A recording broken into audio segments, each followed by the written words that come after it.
Hello again, everyone, and welcome back to Reddit Aliens. I am John, and as always, thank you so much for being here. Good topic for you. Let's do it. Serious, guys, what's that one bone chilling paranormal experience that has happened to you that you still cannot explain? Please remember to like, share, and subscribe. Was staying in a mountain house when I was around 15 years old. Around 3 a.m., I heard a crying, whining sound coming from the stairs. I walked over and saw a little girl begin approaching me with the crying getting louder. Her nails scraped the walls as she got up the stairs. As soon as she reached me, I woke up.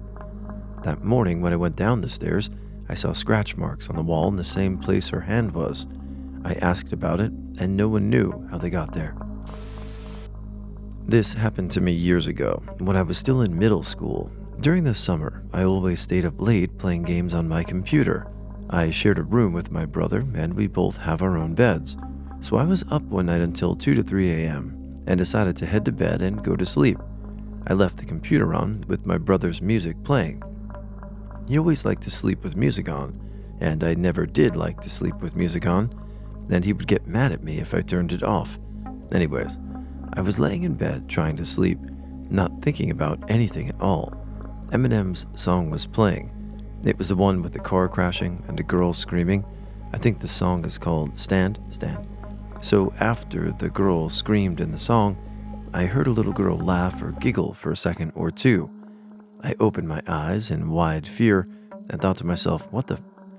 I thought maybe the voice chat, Ventrilo, at the time was still on or something on my brother's computer because it sounded so real. I get up and check. Nothing. Plus, it doesn't make sense if it is still in the voice chat because I would have heard people talking. I brushed off the laugh that I heard and went back to bed. So I'm trying to sleep again, and where I hear this little girl laugh again, and this time it sounded even closer, as if it was right by my bed. There was definitely a difference of location from the first laugh and the second laugh. I freaking hid underneath my blanket that night and cried myself to sleep. There were other few things that happened in this apartment before this incident happened, and after this incident, the few things happening made kind of sense now. I've had a good amount of experiences, and I've shared a lot of them before, but the one I think I genuinely do not have an explanation for would be this. I was probably 15 at the time this happened. My family and I lived in this house the better part of 10 years, and we'd all had our fair share of experiences in that house. This particular morning, I was getting ready for school and was reaching for a box of cereal off the baker's rack we had that sat directly next to the laundry room. Inside the laundry room, we had cabinets that sat over the washer and dryer, and they had doors that closed and they closed fully. Inside, we had various things like light bulbs, batteries, various bits of hardware, the usual junk.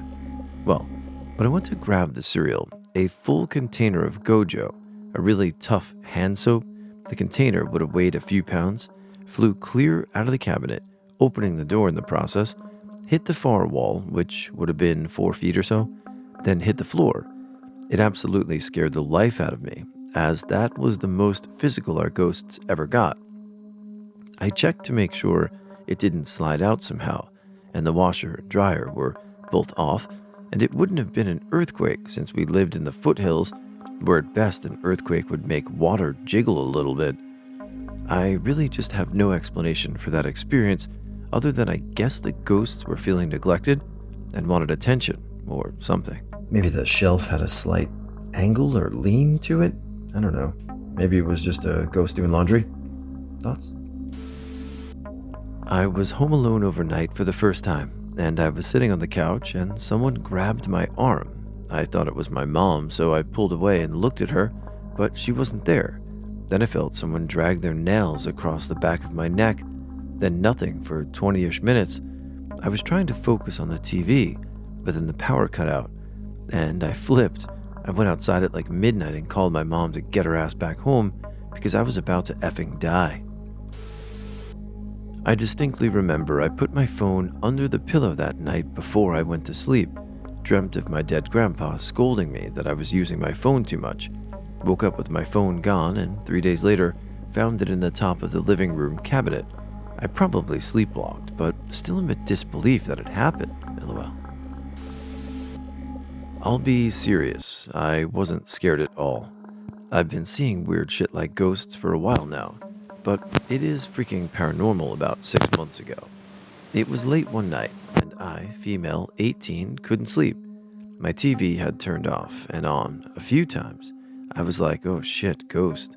So, not out loud, just in my head, I said, if there is someone in my room, touch my hand. And next minute, my hand was filled with pins and needles and a really warm, fuzzy feeling. Then I asked again, but my other hand, same thing happened. During this time, I dare not move a muscle. I asked if I was a boy or a girl. It said girl. I asked how old and didn't get a good answer. After a few more questions, she stopped replying, so I moved. Opened my eyes, and sitting up in bed next to me was this woman. I could describe her perfectly. Y'all probably 5'8"-ish, caramel skin, thick, beautifully thick. She had black shoulder-length hair with bangs, wavy, and had bright blue ombre tips. She wore ripped fishnets, a skirt, and had the makeup of kind of an e-girl, like really thick eyeliner and piercings. She had freckles too. She was stunning. She gave off a glow like an ambiance. Anyways, she spoke, and her voice was melodic, so beautiful like honey. And boom, then we had sex. Then I went back to bed, and when I woke up, she was gone. When I was younger, like 12 or 11, I had a bunk bed. The bed had a ladder at the bottom corner by my feet. I had a night light that would change color. I was a bit old for a nightlight, I guess. I liked the nightlight as it illuminated the room well, however, it was somewhat poorly designed, as whenever it turned red, it was a lot darker. Every night for a few years, I would see this outline of a person-shaped thing standing on my ladder looking at me. I was on the top bunk and nobody was on the bottom.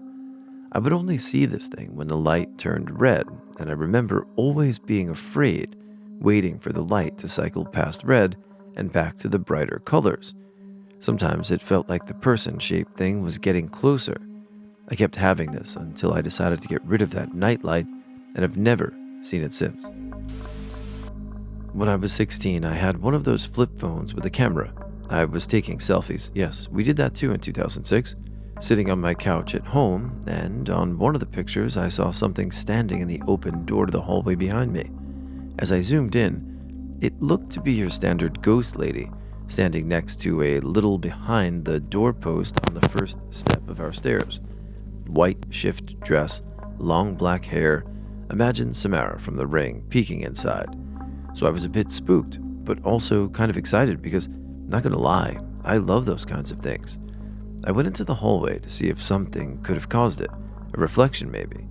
I couldn't find anything as everything was on the other side of the hallway, and none of those things could have made a reflection like that. I showed the picture to a lot of people without telling them what they should see, and they all pointed out the lady standing there and being utterly surprised by it. Though not long after that, I lost that phone. Such a cliche, I know.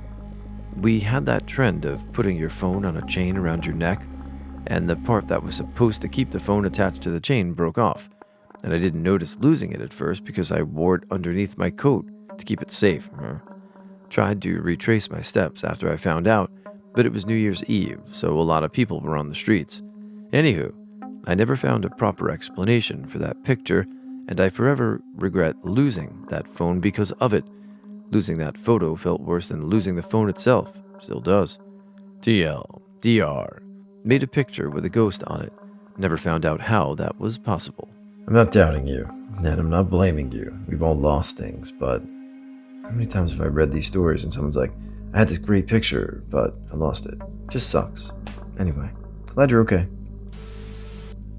This will sound fake. It will sound like the script to a B horror movie, but it actually happened. Sorry it's so long, but there were a lot of details that had to be told, and it was a long adventure. TLDR at the end. When I was 12, it was Halloween, and I had spent the night with my best friend. We were going to spend the night in his treehouse, so a little after midnight, we left and went rolling houses. When we ran out of supplies, we were still hyped up and wanted something else to do.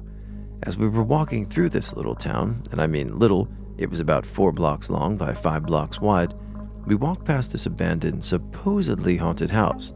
It was over 100 years old and had been abandoned for about 50 years, according to the legend. Supposedly, the last couple of families that lived there had left in the middle of the night, leaving all their belongings in the house, and refused to go back in to get them. According to the legend, they had been run out by evil spirits. The house had stayed in the original family until there was a gruesome murder-suicide happen. After that, no one could stay in the house. Anyway, we decided to go exploring the house. I looked at my watch. It was 3 a.m. We had to force the front door open. It was a large, 2-story house with balconies. It was sort of Victorian in style. The front door was actually a double door. So, we enter, and immediately we hear this low growling. I told my friend to watch out for the dog so we didn't get attacked. We started walking through the house, and were hearing all sorts of sounds that we could not explain. Sounds of dishes breaking, doors slamming, heavy footsteps, those sorts of things. The growling stayed constant, always sounded it was like in the next room, but we never saw a dog. As we got to the top of the winding staircase, there was a colony of bats flew past our heads and out of the large hole in the roof. We went through a couple of bedrooms with the growling following us. As we entered the last room, the one with the hole in the roof, we disturbed a colony of blackbirds that also flew past our heads, making us duck. Since we had been in every room, we decided to leave. My watch said 4. We went down the staircase, still with the growling following us, even though we couldn't see anything there. As we stepped out the front door, we saw fire trucks and police cars and a crowd of people. The house we were leaving was on fire. I looked to my right, where some firemen were spraying water, and could see a big hole in the outside wall, big enough to see into the living room or sitting room. I backed up into the house because I didn't see the hole as we were leaving. When I got back inside, there was no hole. We left the house, walking past several firemen and policemen, and none of them saw us. Until we had made it past the barricade they had set up to keep people away. When I heard someone say that it was 3 o'clock, I said, no, it's 4 o'clock. Several people corrected me, that it was just 3 o'clock, and that my watch must be wrong. The house burned completely down that morning. After that night, I've been able to see, hear, and talk to spirits. I'm able to make evil spirits leave a house or a person. I can tell the difference between good and evil spirits. When I encounter a spirit, I have a vibration type feeling in my body. It's different depending on what type of spirit it is. Even though I really do enjoy being able to do what I do, it can get mentally and physically exhausting. I don't know what happened that night, but something happened to me in that house. I was given a gift.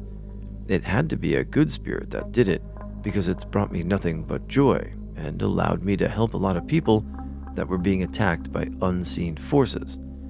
I told you this would be unbelievable. I can't explain any of this. I know what happened. I know what has happened because of it. I don't really care if anyone believes me or not. I'm not trying to get validation from anyone. It's nice when someone does believe me, but I'm not looking for it. If you think you have an explanation, I would love to hear it. If you want to tell me I'm making this up and lying about it, go ahead. It won't bother me. That is most people's opinion, so you are in the majority when you don't believe. TLDR. My friend and I explored a haunted house. We were followed by a growling of an unseen dog, spirit, demon, whatever it was. The house burned down as we were leaving. Ever since that night, I've been able to communicate with spirits and even expel evil spirits and demons from houses and people. I don't care if someone believes me or not. I know what happened, and that is all I care about. Years ago now, was late at night. I was sat on my desk on the computer, minding my own business. In front of this desk is a window, which used to have those awful fabric blinds sometimes found in old offices. Anyway, these blinds suddenly moved violently. It was as if someone had grabbed them, pulled one side up by a foot, and then let them go. There was absolutely nothing that could have done that other than a person grabbing them, but nothing touched them. Window was closed, no one else in the room, no draft and no pests. It freaked me the hell out, so I darted downstairs to get my parents. When we got back in my room, they were still swaying. This was in our old house where loads of strange stuff happened, and the blinds are not the only instance where me or family members have witnessed stuff being picked up by seemingly nothing. It's happened with clock pendulums and other objects. Another thing is we have a battery-powered doorbell at the front door, which functioned for years until we decided to replace it. Upon taking it down, my granddad found out that there were no batteries in it, and it wasn't hooked up to the house either. The thing was just working with no power source for years. There's more stuff like this that's happened, but you get the gist. To this day, I can't explain any of this. I would be inclined to brush a lot of this stuff off as me seeing things from sleep deprivation if it was just me who had witnessed these things, but my whole family has seen this stuff too. I'm not a believer in ghosts or the paranormal, but damn, something was not right about this place. Everyone in my family had some weird paranormal experiences in the house I grew up in. Mine was when I went down into the basement one day. I started down the stairs, and then it was like something started pushing me. I froze and tried to stay where I was, but instead I kept moving. I remember gripping the railing on either side as tight as I could, and my feet being completely unmoving. That something pushed me all the way to the bottom of the stairs. I never moved or fell. I just kept gripping the railing, and I could still feel my heels hitting the lip of each step on my way down. It was like I was skiing down the stairs, or was on some kind of invisible ramp with invisible skates on, and that was it. At the bottom, I just sort of stood there for a moment, bewildered, and then went to go get whatever I was down there for. There were other small things, like the sink turning on in the kitchen while my mom and I, the only ones home, were in the living room, or my stereo that would turn itself on and off at weird times. It was in the living room, and my mom, dad, and I all got up once because it started playing at full volume in the middle of the night. But the stairs incident sticks with me the most. It was weird. When I was 8, I was at my great-grandmother's place, and I asked if she could make me a sandwich. She comes upstairs with the sandwich and gives it to me while I'm watching TV, and then she walks downstairs. I follow her to grab a glass of milk, and she's not downstairs anywhere, so I have to pour myself a glass of milk, and I go back upstairs, and she's asleep on the couch. I wake her up. She said she had fallen asleep 2 hours ago, just after I got to her place. So who made me the sandwich? Which, in fact, was still there. Couldn't have been me. I wasn't tall enough to reach the bread, and she kept the jam in the cupboard above the sink, which I also couldn't reach. It's a good little creepypasta. I mean, clearly it wasn't Grandma, so who was it? Good one. I'm an atheist, and seriously, I don't believe in ghosts and any supernatural being. But I remember when I was in 5th grade around November, we live in a caretaking old house, and I remember I got a nightmare dream and see 2 old couple doctors, and white doctor dress covered in blood, and just staring at me sleeping. When I woke up that morning, I had a fever, and I told my parents what I dreamt about. And since our country majority are believers in ghosts and God, my parents think that the couple I saw was an original owner of the house, which is a couple of doctors that are already dead. So my father called his boss, the son of that couple, and they said they forgot to visit their parents' death anniversary, which is a big deal in our country. So after they visited and informed us in the next 2 days my fever is gone. My parents and my father's boss family visit, though they just give reminders to visit them. But my speculations today is maybe I created that nightmare because I saw the large portrait of the said couple in that old house, and it's spooky month, and the reason I got a fever is the AC is on high. They said dreams are easily to forget, but I clearly recall them. From age 6 to 11, I was followed by a shadow figure of a grown man, sometimes coming straight towards me and then vanishing, sometimes peeking behind corners just enough that I could still notice it, sometimes just standing there. Whenever we moved towns, it stopped for a period of time and then started over. I still remember the thought of, oh, he found me again. After being in the clear for a few weeks, it only stopped after asking my mom to get rid of the picture of my dead uncle, passed away at 18, I was born years after his death because it made me uncomfortable. It was located in our hallway. I had to pass it every time I entered or left my room. Accidentally taking a peek at it always overwhelmed me with the urge to cry. There was no real sadness involved since I didn't know him. I just felt like crying. It was a childhood picture. He looked exactly like me, just a boy version. We even have the same mole. I now haven't seen the shadow figure for several years. I don't know if he was my uncle, but writing about this, really feeling like crying all over again here.